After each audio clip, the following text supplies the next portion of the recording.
Welcome to episode 23 of 100 Songs. Today we're talking about Fleetwood Mac and the song The Chain, which is off their hugely popular album Rumours from 1977. Fleetwood Mac is, I would say, a household name, similar to, well, maybe even more so than what I covered in the last episode with Santana. Santana, I think, is also very well known, but I would say Fleetwood Mac is even more well known. Everybody pretty much has heard of Fleetwood Mac, even if you don't listen to them. Certainly, everyone of my generation and probably generation prior and after.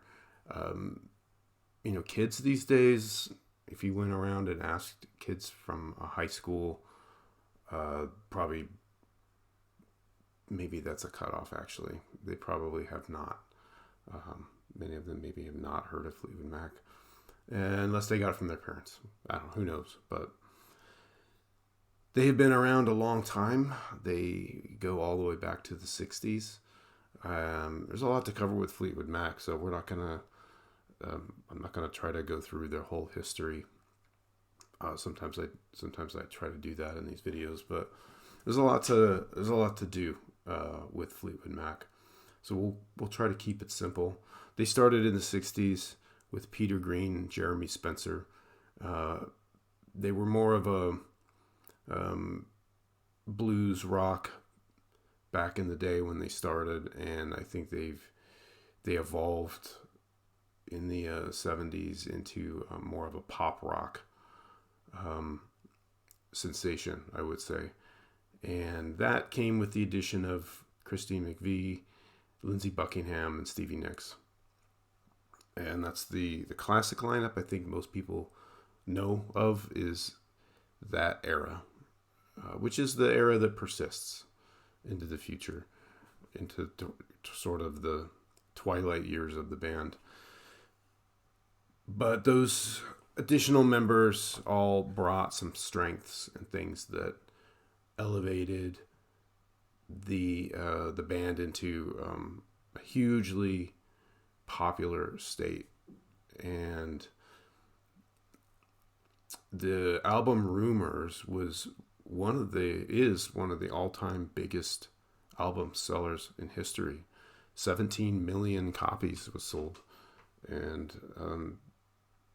The Chain is the song that got me into Fleetwood Mac. And I have to admit that I'm only a casual fan of the band. I'm not a big fan in the sense that I could tell you, I could name all their albums or very many of their albums at all. I'm embarrassed to say that I'm kind of at this point, a greatest hits person. I know all the hits, and I've always liked them. It had songs I've appreciated, but really got me into the band beyond just, hey, I like this song, is the song The Chain. And it's I've heard it before, obviously. It's a popular song. It's not a deep track by any sense, but there's a bass riff in it towards the middle end that got me initially into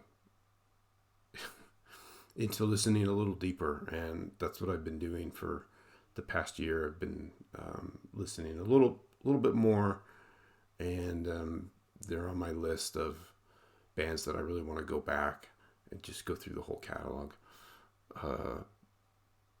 because there's a lot there, and I think it would be a fun ride to go hear a lot of their stuff for the first time.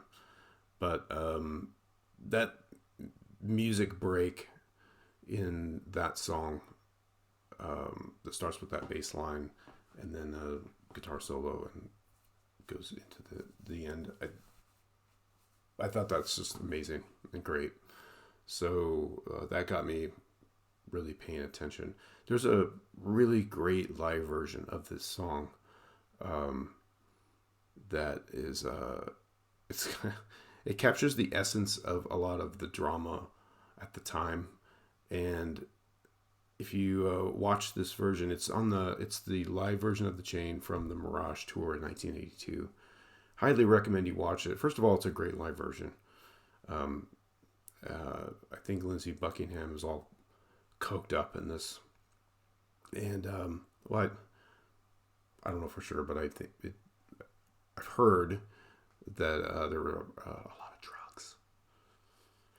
I know that's unusual for bands to have been doing a lot of drugs, but that may be what's at play here. But this live version captures the drama, like I said.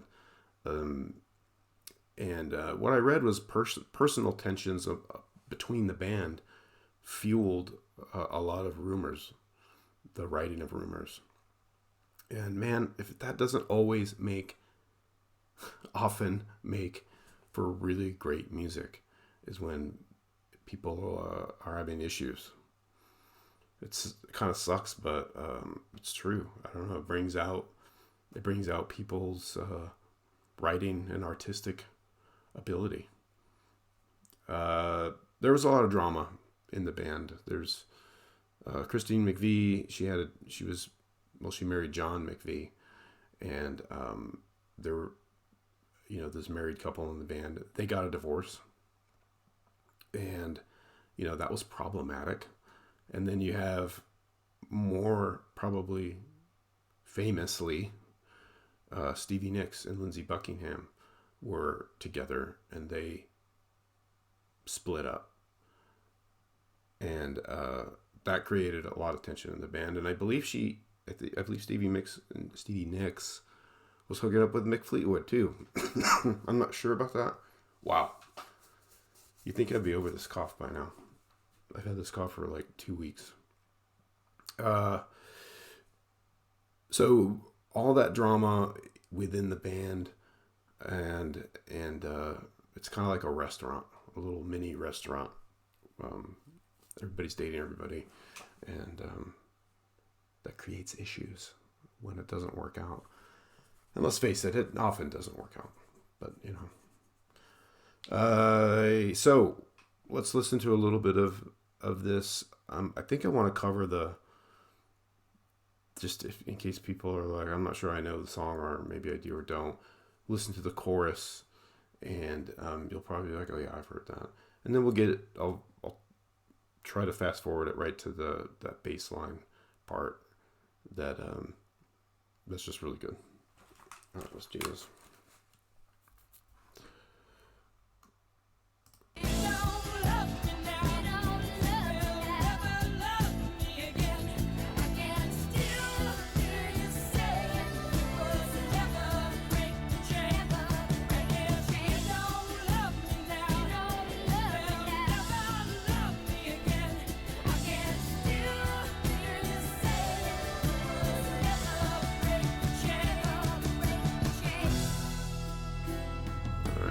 Chorus.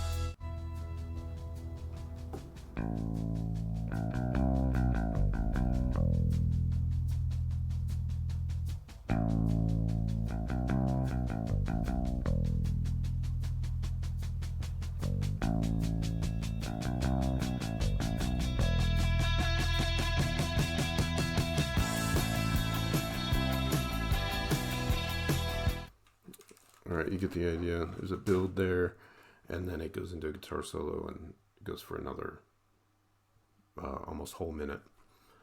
Love that. It's a great song too. It's catchy, and I don't know. I always say I don't know after I say a couple things ago. I don't know. I do know. Okay, let's look at the wheel and see what we're going to talk about next time.